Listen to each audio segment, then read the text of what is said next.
Hello दोस्तों, मैं आपके साथ फिर जुड़ चुका हूँ। एक बार फिर आपके साथ जुड़ चुका हूँ। तो पहले कोरोना की मारामारी, उसके बाद फिर आंदोलन की गहमा गहमी, जो किसान आंदोलन चल रहा है, इसी सब गहमा गहमी के बीच हमारे देश के वित्त मंत्री निर्मला सीतारमण ने 1 फरवरी को आम बजट पेश करने का वादा किया है। यानी कि 1 फरवरी को जो है हमारे देश का जो आम बजट है वो पेश हो रहा है। तो उसी आम बजट को लेके हम पहुंच चुके हैं उत्तर प्रदेश के मेरठ में एक फेमस कॉलेज है, मेरठ कॉलेज। वहाँ के स्टूडेंट से राय लेंगे उनकी कि वो आम बजट पेश हो रहा है, उस आम बजट में जो है वो क्या डिमांड रखते हैं, या क्या इस आम बजट में कुछ अलग होना चाहिए पहले बजट से। उन सब चीज़ों को लेके हम पहुँच चुके हैं मेरठ कॉलेज के स्टूडेंट के पास। तो क्या नाम है भाई आपका? मेरा नाम दीपांशु चौधरी, मैं बीकॉम तीसरे साल का छात्र हूँ और मैं मेरठ कॉलेज में पढ़ता हूँ। मैं ग्रेजुएट सीबीएसई बोर्ड से करी है, लेकिन जितना हमें अभी तक पता चला है, किसानों की हालत को देखते हुए ये सरकार भी उसी के खिलाफ जाएगी। हम किसानों के खिलाफ क्यों जाएंगे भाई, जब किसान हमारा कर रहा है, किसान हमारा पेट पाल रहा है। मैं खुद किसान का बालक हूँ, लेकिन एक बात तो बताओ, वो दिल्ली में पड़े हैं, क्या फ़ायदा हो रहा है? वहाँ पे उनका पानी बंद कर दिया। पानी बंद करने से क्या तुम उन्हें रोक लोगे? कुछ नहीं हो पाएगा उससे। वो आंदोलन तो खैर चल ही रहा है। मेरा कहना है मकसद ये है, विरोधी बिल आए हैं ठीक है, लेकिन बजट से स्टूडेंट एक क्या उम्मीद रखता है? मेरा कहना है मकसद ये है। इस सरकार से हम कोई उम्मीद नहीं रख सकते। अब अगर यह सरकार हमारे किसानों का कुछ नहीं कर सकती, तो हम इस सरकार से कोई उम्मीद नहीं कर सकते। यह सरकार भी बजट भी ऐसे ही लाएगी जिसमें किसानों को और आदमियों की दिक्कत होगी। अभी तक दिक्कत होती आ रही, आगे भी दिक्कत होगी। कब तक करोगे ये बताओ? जो पिछले बजट आए हैं, पिछले कई बार बजट आए हैं, काफ़ी टाइम से बजट आते हैं, मतलब पर ईयर बजट आता है। और जो गवर्नमेंट अभी गोइंग ऑन है, इसके भी 6 बार अब तक बजट आ चुके हैं। तो उन बजट में शिक्षा के लिए क्या हुआ है अब तक? मतलब शिक्षा के लिए कोई फ़ायदा नहीं हुआ, सिर्फ वो अपनी सरकार का फ़ायदा देख रहे हैं। वो बजट ऐसे टाइम पर लाते हैं कि किसानों को वहाँ से घुमा के फिर उनका उस आंदोलन से ध्यान हटा के किसानों का और जो देश की जनता है उसका ध्यान हटाना चाह रहे हैं कि वहाँ से ध्यान हट जाए। और वहाँ से ध्यान हटते ही एकदम वो अपना नया पेश कर दे, ये करने की कोशिश की जा रही है बस। तो और कुछ नहीं है बजट से। जैसे पहले बजट आए हैं और पहले बजट के बाद अब फिर बजट आने वाला है, तो इस बजट से जो है, जहाँ पहले बजट आए हैं, पहले बजट में जो है एक तरीके से कितने मतलब रोज़गार मिले स्टूडेंट्स को? स्टूडेंट ग्रेजुएशन करके, पोस्ट ग्रेजुएशन करके अभी भी उसी तरीके से मतलब चक्कर लगा रहे हैं प्राइवेट सेक्टर के, या फिर कुछ गवर्नमेंट जॉब मिली है गवर्नमेंट के थ्रू? गवर्नमेंट थ्रू कोई जॉब नहीं मिली, जॉब मिली बहुत कम मिली। ठीक है जी, कभी सरकारी है, कभी नेगेटिव मार्किंग, कभी कुछ ऐसे फंडे आते रहते हैं, उससे स्टूडेंटों को और ज़्यादा दिक्कत होती है। फ़ायदा कुछ नहीं हुआ। तो खुद प्राइवेट सेक्टर करते जा रहे हैं, खुद प्राइवेट सेक्टर करते जा रहे हैं सब। तो अभी आप फिलहाल क्या कर रहे हैं? मैं बीए थर्ड ईयर का छात्र हूँ मेरठ कॉलेज से। तो फ्यूचर में मतलब क्या करने का प्लान है अभी? फ्यूचर में बस ग्रेजुएशन करके जॉब की तैयारी करेंगे, गवर्नमेंट जॉब की। तो गवर्नमेंट जॉब की जैसे क्या अभी हमारी सरकार ने पहले वादा किया था कि हम हर साल 2 करोड़ रोज़गार देंगे इंडिया के युवाओं के लिए, तो उसके बारे में क्या बताएंगे? ऐसा कुछ नहीं हुआ अभी तक, ऐसा कुछ नहीं हुआ। तो आगे कुछ जैसे बजट आ रहा है, इससे कुछ उम्मीद हो? कोई उम्मीद नहीं। अच्छा, तो जैसे हमने बताया कि स्टूडेंटों को जो है पिछले बजट भी आए हैं, लेकिन ये बजट भी आ रहा है, कोई ख़ास उम्मीद इस बजट से है भी नहीं, क्योंकि पहले बजट भी ऑलरेडी किसी रोज़गार को लेके नहीं आए। जो रोज़गारों के वादे किए वो रोज़गार पूरे नहीं दिए गए। तो दोस्तों, मैं पहुंच चुका हूं मेरठ के कचहरी में। मेरठ में जो है एक मतलब जो कचहरी है वहाँ पे मैं हूँ। तो वहीं पे हम बात करेंगे, जिसका 1 फरवरी को जो है हमारे देश का बजट पेश हो रहा है, आम बजट पेश हो रहा है। उसी के बारे में हम पब्लिक से पूछेंगे कि पब्लिक की क्या डिमांड है उस बजट से, या पब्लिक मतलब क्या सोचती है उस बजट के बारे में, या पब्लिक को चाहिए क्या उस बजट में सरकार से। क्योंकि सरकार ने जो बजट पेश करने वाली है उसमें पब्लिक मतलब ये क्या होना चाहिए उस बजट में, उसी चीज़ को मद्देनज़र रखते हुए हम आपको कुछ लोगों से बात कराएंगे। तो उसी को बात कराने के लिए मैं अपने एक ताऊ जी से आपकी बात कराता हूँ। तो ताऊ जी, क्या नाम है आपका? मेरा नाम राम सिंह है साहब। हाँ, तो राम सिंह जी, जैसे क्या हमारे जो देश के वित्त मंत्री निर्मला सीतारमण है, वो 1 फरवरी को जो है अपने देश का जो है आम बजट पेश कर रही हैं जी।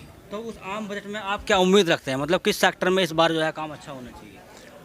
देखिए सर, ऐसा है, जब से ये बीजेपी सरकार आई है हमारे तो हिसाब का कुछ नहीं हो रहा, ना पहले कभी हुआ, ना अब आगे उम्मीद है। जैसा कि आजकल किसान आंदोलन चल रहा है, इसमें जो है इनकी नीतियाँ इतनी गलत हैं, किसान और मजदूर तबके के खिलाफ है सब कुछ जी। तो जैसे क्या अभी कल से बजट सत्र शुरू हुआ है, तो उसमें मोदी जी ने भी कल बोला और कल राष्ट्रपति जी ने भी बोला कि जो हम 3 कानून लाए हैं वो किसानों के हित में लाए। एकदम फेल। किसानों के हित में होने का मतलब ही नहीं होता।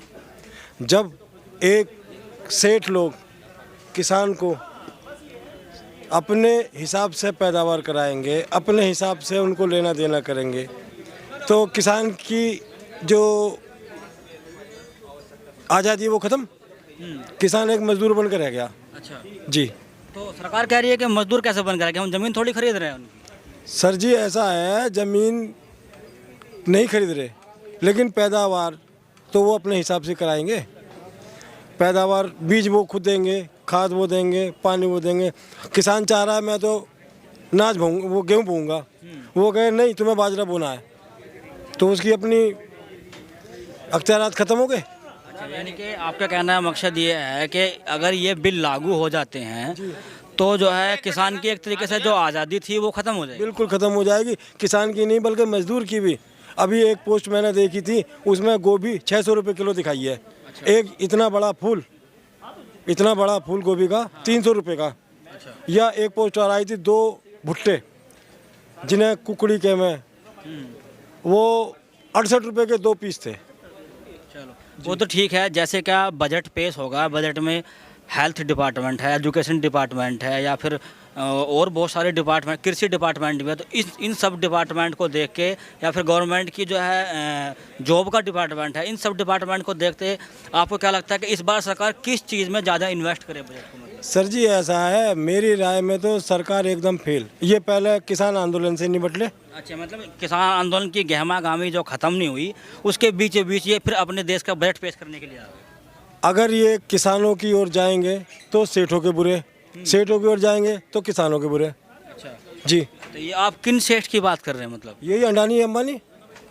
बल्कि अडानी अंबानी का ऐसा कोई मतलब कोई एक उन्होंने कोई अपना इंटरव्यू नहीं दिया कि हम इनके साथ हैं, या फिर ऐसा तो कुछ आया नहीं उनका? देखिए सर, ऐसा है, आप भी जानते हैं, हम भी जानते हैं, सब जानते हैं कि जितनी भी रेलवे है सारी की सारी अडानी के नाम से आ रही है। अब जो आएंगी अडानी के नाम से आएंगी। कई पोस्ट देखे उनमें इंजन पे लिखा हुआ है फॉर्चून, जो इनका तेल है ना, और उसके साथ में अडानी रेल। अच्छा, जैसे कि गुजरात में अहमदाबाद में सरदार पटेल एयरपोर्ट था, उसमें अडानी एयरपोर्ट कर दिया था। आपत्ति हुई तो सरदार पटेल के बाद में नीचे कर दिया अडानी एयरपोर्ट। इस तरह से ही लखनऊ में हुआ। तो जैसे आप कह रहे हो कि सरकार एक तरीके से हर चीज़ में फेल है, वो बात आपकी ठीक है कि फेल है, लेकिन अब जो बजट आएगा तो उस बजट में एक तरीके से, जैसे आप बार बार किसानों के बारे में बोल रहे हैं, तो बजट इसका मकसद आपके तरीके से किसानों के लिए बजट में कुछ अच्छा होना चाहिए। ये किसान बजट, किसान कानून जो है ये एकदम फेल है, इसे ख़त्म होना चाहिए और वो होगा। यानी कि आपकी मांग है अगर बजट पेश होता है तो उसमें जो है कृषि विभाग का पूरा ध्यान रखा जाए। बिल्कुल। जो मतलब बिल आए हैं, अगर किसान उनका विरोध कर रहे हैं, उनसे कोई प्रॉब्लम हो रही है किसानों को, और किसानों को ही वो बिल हैं, किसानों को प्रॉब्लम हो रही है, तो इस मतलब वो बिल जो है ख़त्म होने चाहिए। भाई किसानों को नहीं, एक आम आदमी को परेशानी। मजदूर, भाई किसान ने फसल उगाई, वो बाज़ार में जाएगा बेचने, उसके लिए ट्रैफिक चाहिए, पेट्रोल चाहिए, न जाने क्या क्या चाहिए वहाँ तक पहुँचने के लिए। तो जाहिर है कि ये समस्याएं मजदूर से भी जुड़ी हुई हैं, आम आदमी से जुड़ी हुई हैं। मार्केट में पैसा केवल किसान का चलता है, सेठों का तो जाके एकदम बंद हो जाता है तिजोरियों में। तो ठीक है, आपका बहुत बहुत शुक्रिया। तो ये ताऊ जी थे हमारे साथ, इनसे हमने बजट के बारे में बात की। तो उनका कहने का मकसद ये है कि अगर बजट पेश किया जाए तो जो कृषि कानून आए हैं 3, उनको वापस किया जाए और कृषि विभाग का पूरा ध्यान रखा जाए। तो उसी चीज़ को मतलब हर आदमी की इस बजट को लेके अलग राय है। अब कोई कृषि के बारे में बताएगा, कोई एजुकेशन के बारे में बताएगा, कोई हेल्थ के बारे में बताएगा। तो इसी चीज़ के लिए हम जो है अभी आपको और लोगों से भी आपको बात कराएंगे हम। जैसे क्या हमें पता है कि इस टाइम इंडिया के जो वित्त मंत्री हैं वो निर्मला सीतारमण हैं, तो वो 1 फरवरी को जो है बजट पेश करेंगे। तो उसी बजट को मतलब उसी बजट के बारे में पब्लिक की क्या राय है, तो उसी राय को पूछने के लिए हम पहुंच चुके हैं मेरठ के कचहरी में। तो जैसे मैं अपने एक भाई से आपकी बात कराऊंगा। भाई जी, क्या नाम है आपका? मुकेश कथूरिया। क्या नाम है आपका? मुकेश कथूरिया। मुकेश कथूरिया। आप मेरठ के ही रहने वाले हैं? हाँ जी। तो जैसे कि अभी जो है 1 फरवरी को जो है देश का आम बजट पेश हो रहा है, जो हमारे वित्त मंत्री हैं निर्मला सीतारमण, वो आम बजट पेश कर रही हैं। तो जैसे क्या किसी घर को चलाने के लिए हम फिक्स करते हैं कि हाँ भी इतना रुपया इस चीज़ पे खर्च होगा, इतना रुपया इस चीज़ पे खर्च होगा। ऐसे जब बजट पेश किया जाता है तो उसमें एक फिक्स किया जाता है कि इतना रुपया इस डिपार्टमेंट में हम यूज़ करेंगे, इतना रुपया इस डिपार्टमेंट में यूज़ करेंगे। तो उन्हीं सब चीज़ों को देखते हुए आपकी क्या राय है कि इस बार सरकार जो है किस चीज़ में ज़्यादा इन्वेस्ट करेगी, किस चीज़ पर बजट आएगी? देखो, एक तो सरकार को पेट्रोल के बारे में सोचना चाहिए, हाँ। सबसे पहले एक आम सब्जी के बारे में सोचना चाहिए। किचन सारा उस पर डिपेंड करती है। सबसे पहले तो इन 2 चीज़ों पे जो बेसिक नीड है हमारी, सबसे पहले उस पर ध्यान देना चाहिए। मैं तो यही कहूँगा। अच्छा, तो जैसे कि आपने बताया कि जो बेसिक नीड है उसको फोकस रख के हमारे देश का बजट आना चाहिए, और जैसे शिक्षा है या फिर रेलवे डिपार्टमेंट है या फिर गवर्नमेंट डिपार्टमेंट, एजुकेशन डिपार्टमेंट है, हॉस्पिटल डिपार्टमेंट एजुकेशन डिपार्टमेंट में सबसे पहले तो प्राइवेट सेक्टर को टाइट करना चाहिए। बुक्स में धांधलेबाजी है, हर एडमिशन्स में धांधलेबाजी है, इस पे ध्यान देना चाहिए। जैसे प्राइवेट सेक्टर में आप धांधलेबाजी बता रहे हैं, तो जैसे क्या प्राइवेट सेक्टर मेरठ में जो है, मेरठ जो है एक तरीके से यूपी में एजुकेशन का हब माना जाता है। तो इसमें जो है प्राइवेट सेक्टर भी है, गवर्नमेंट सेक्टर भी है। तो प्राइवेट सेक्टर में किस तरह की मतलब धांधलेबाजी होती है? भाई इस तरीके की बता रहा हूँ मैं आपको, जो मेरे ख्याल से जो 65 रुपए की बुक होती है वो हमें 250 रुपए की परचेज करनी पड़ती है। इससे बढ़ के धांधलेबाजी और क्या होगी? तो उसके लिए सरकार मतलब क्या करे आपकी राय से? मतलब सरकार उस एक धारा हो भाई, उसमें कोई कमीशन का, उसका कमाई का एक हिसाब हो। अच्छा। चलो 65 रुपए की भी है, आज गार्जियन को 100 रुपए की भी मिल जाए, ये थोड़ा है तो परसेंटेज ही नहीं हुई कुछ, तो 400% का मार्जिन हो गया है, तो फिर और किससे और क्या है? तो इस पे कमर कसनी चाहिए। जैसे क्या दिल्ली गवर्नमेंट ने अभी जो है हॉस्पिटल्स आप देख लो दिल्ली गवर्नमेंट के, या फिर आप स्कूल्स देख लो, मतलब फिर भी थोड़ा अलग लेवल पे है। तो उस तरीके से यूपी के स्कूल या फिर गवर्नमेंट उसके दिल्ली के स्कूल या फिर यूपी के हॉस्पिटल, गवर्नमेंट के हॉस्पिटल, उसमें कितना डिफरेंस लगता है आपको? भाई इसमें भी बहुत फ़र्क है गवर्नमेंट हॉस्पिटल में और प्राइवेट सेक्टर में। प्राइवेट सेक्टर में आदमी को जाना पड़ता है हॉस्पिटल में, और उसमें कोई सुनवाई नहीं है। उसमें क्या प्राइवेट सेक्टर में आदमी जाता क्यों है, जबकि गवर्नमेंट ने गवर्नमेंट सेक्टर बना रखे हैं? गवर्नमेंट सुविधा देती है उस तरीके से, उस तर्क पे नहीं दे पाती सुविधा। अब आदमी क्या करता है, आदमी ये सोचता है कि भाई प्राइवेट में जाए, लेकिन प्राइवेट में भी खाल पूरी कटती है भाई। दवाई से लेकर इंजेक्शन से लेकर हर चीज़ में कुछ समझ ही नहीं है, कोई सिस्टम ही नहीं है। यानी कि आपके कहने का मकसद ये है कि कुल मिलाकर आम इंसान परेशान है। अगर गवर्नमेंट सेक्टर में जाए तो उसका इलाज या फिर एजुकेशन प्रॉपर नहीं मिलेगी, अगर वो प्राइवेट सेक्टर में जा रहा है तो वो उसका इतना 190 रुपये वाला इंजेक्शन के ऊपर 700 रुपये का प्रिंट है। ये क्या आप कितना छुड़ा लेंगे? आप 10% छुड़ा लेंगे। जो हॉस्पिटल उसके अंदर हैं, उसके अंदर जो हॉस्पिटल के अंदर जो मेडिकल स्टोर है, वहाँ तो आप कुछ कर ही नहीं सकते। तो जैसे क्या अब 1 फरवरी को बजट पेश होगा, इस चीज़ में आप किस चीज़ के लिए ज़्यादा राय देंगे? किसान मैं तो के लिए, हॉस्पिटल नहीं, मैं एजुकेशन पे प्राइवेट सेक्टर में ध्यान दिया जाए, इसको टाइट करा जाए। जो आपका ये गवर्नमेंट हॉस्पिटल हैं, मैं इस बारे में कह सकता हूँ जी बस। आपका बहुत बहुत शुक्रिया, आपने जो है हमारे सवालों का जवाब दिया।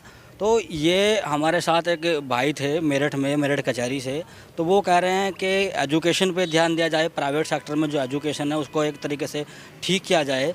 मतलब जो है एक जो 190 रुपये की बुक्स है वो आम आदमी को 450 रुपये की मिल रही है, तो गवर्नमेंट को वो सब चीज़ें ठीक करनी चाहिए, बजट में वो सब चीज़ पेश रखनी चाहिए। तो इस टाइम है हम मेरठ कचहरी के बाहर रोड पर, इधर जो है रोड जाएगा आरजी के लिए और इधर जाएगा मेरठ कॉलेज के लिए। तो हम इधर जाएगा मेरठ कॉलेज के लिए। तो उसी रोड पर जो है हम अपने एक आपसे बात कराएंगे अब। तो आप ये बताइए, जैसे कि 1 फरवरी को अपने देश का बजट पेश हो रहा है, तो उस बजट में आप क्या उम्मीद रखते हैं? देखिए, सरकार से उम्मीद तो हमारी बहुत यही रहेगी कि बच्चों की एजुकेशन अच्छी हो और हम लोगों के लिए हॉस्पिटल की अच्छी क्वालिटी हो। हाँ। और देखो, गरीब आदमी तो हम भाई कैसे कैसे गुजारा करता है, अपने बच्चों को कैसे पढ़ाना चाहता है, उसके लिए हर चीज़ें अच्छी होनी चाहिए। अच्छा, तो आप क्या करते हैं? जी बाबूजी, मैं तो नौकरी करता हूँ, होटल पे नौकरी कर रहा हूँ। मेरे छोटे छोटे 2 बच्चे हैं। अब कितने रुपए कमा लेते होंगे महीने? भाई हम तो भैया ज़्यादा से ज़्यादा 2-4-5 मतलब 10-8-10 हज़ार रुपये महीना कमा लेते हैं। तो 8-10 हज़ार रुपये में 2 बच्चे, आपकी वाइफ और आप, मतलब खर्चा चल जाता है 8-10 हज़ार? खैर वाइफ तो भी हमारी एक्सपायर हो गई हैं, लेकिन 2 बच्चों को पालना बहुत मुश्किल है और बहुत ज़्यादा ही मुश्किल पड़ रहा है। बस जैसे जैसे खींच रहा हूँ। हाँ, तो जैसे क्या हमारा एक घर को चलाने के लिए एक बजट होता है, जैसे मैंने आपसे भी क्वेश्चन किया कि 8-10 हज़ार में कैसे घर चलाते हैं, ऐसे किसी एक देश को चलाने के लिए एक बजट पेश किया जाता है, मतलब हर चीज़ के लिए अलग बजट हमारी गवर्नमेंट पेश करती है। तो उसमें आप अपनी सरकार से क्या मांग करेंगे कि आपके लिए गवर्नमेंट क्या करे? मतलब भैया गरीबों के लिए सोचें, अच्छे एजुकेशन करें, अच्छे स्कूलों में गरीबों के लिए छूट करी जाए, और भी और पढ़ाई लिखाई हॉस्पिटल अच्छी हो। गवर्नमेंट ने हॉस्पिटल्स भी खोल रखे हैं और मोदी जी की आयुष्मान योजना को जी में चली नहीं, हुई है। वैसे अच्छा कर रहे हैं, जैसे भी नेता लोग तो भैया जो करते हैं वो करते ही हैं। अच्छा, भाई जो नेता है देखो, गरीब आदमी तो आम पिस के रह जाता है, वो तो बेचारा पहुँच नहीं पाता वहाँ तक, ना उसको सहूलियत मिल पाती। तो गरीब लोगों के लिए गवर्नमेंट ने हॉस्पिटल्स भी खोल रखे हैं, मोदी जी ने आयुष्मान योजना भी चला रखी है, और जो है गवर्नमेंट स्कूल्स भी हैं, कॉलेजेस भी सर हैं। जी ये योजनाएं चला रखी है, लेकिन हम लोग जब जाते हैं तो हमें ना तो उसका वो फार्म मिल पाता, अच्छा, और ना ही हमें कुछ मिल पाता। फिर चक्कर काटो, फिर पता लगाता है रिश्तेदार नहीं यहाँ पे, वो अभी नहीं आए, वो सुबह को आएंगे, शाम को आएंगे।